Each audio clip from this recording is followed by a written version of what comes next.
SIR-ൽ പ്രവാസി വോട്ടർമാരുടെ അപേക്ഷയിൽ സൂക്ഷ്മ പരിശോധന നടത്തും. പാസ്പോർട്ട് സേവാ കേന്ദ്രത്തിൽ നിന്നും റിപ്പോർട്ട് ലഭിക്കുന്ന മുറയ്ക്ക് തുടർ നടപടികൾ സ്വീകരിക്കും. പാസ്പോർട്ടിലെ മേൽവിലാസം മാത്രമേ അപേക്ഷയിൽ നൽകാൻ കഴിയൂ എന്ന വ്യവസ്ഥ പ്രവാസികളെ പ്രതിസന്ധിയിലാക്കുന്നുണ്ട്.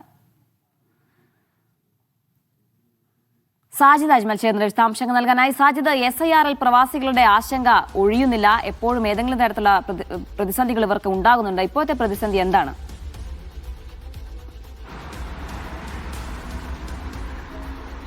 ജീന, SIR-ൽ പ്രവാസികളുടെ അപേക്ഷയിന്മേൽ ഒരു സൂക്ഷ്മ പരിശോധന നടത്താനാണ് നിലവിൽ തെരഞ്ഞെടുപ്പ് കമ്മീഷൻ തീരുമാനിച്ചിട്ടുള്ളത്. ഇത് അതത് EROമാരുടെ കൈവശമാണ് ഈ അപേക്ഷകൾ വരുന്നത്. ഇത് പാസ്പോർട്ട് സേവാ കേന്ദ്രത്തിന് കൈമാറുകയും അവിടെ നിന്ന് ഈ പാസ്പോർട്ടിൻ്റെ ആധികാരികത പരിശോധിച്ചുകൊണ്ടുള്ള റിപ്പോർട്ട് ലഭിക്കുന്ന മുറയ്ക്ക് മാത്രമേ ഇതിൻ്റെ തുടർ നടപടികൾ ഉണ്ടാകൂ.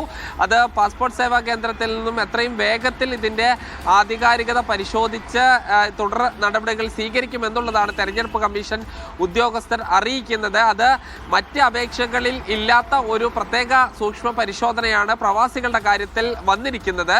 എന്ന് മാത്രമല്ല, ഈ പ്രവാസികൾ അവരുടെ പാസ്പോർട്ടിലുള്ള മേൽവിലാസം മാത്രമേ അവർക്ക് ഈ ഫോമിൽ നൽകാൻ കഴിയുകയുള്ളൂ. പിന്നീട് അവർക്ക് ആകെ കഴിയുന്നത് ഈ പാസ്പോർട്ടിനൊപ്പം മറ്റേതെങ്കിലും ഇപ്പോഴത്തെ ഒരു അഡ്രസ് രേഖ, ആധാർ കോപ്പിയോ ഇല്ലെങ്കിൽ തെരഞ്ഞെടുപ്പ് തിരിച്ചറിയൽ കാർഡിൻ്റെ കോപ്പിയോ മറ്റോ അതിൽ അറ്റാച്ച് ചെയ്യാമെന്ന് മാത്രമാണ്. അതിന് പ്രത്യേക കോളമില്ല.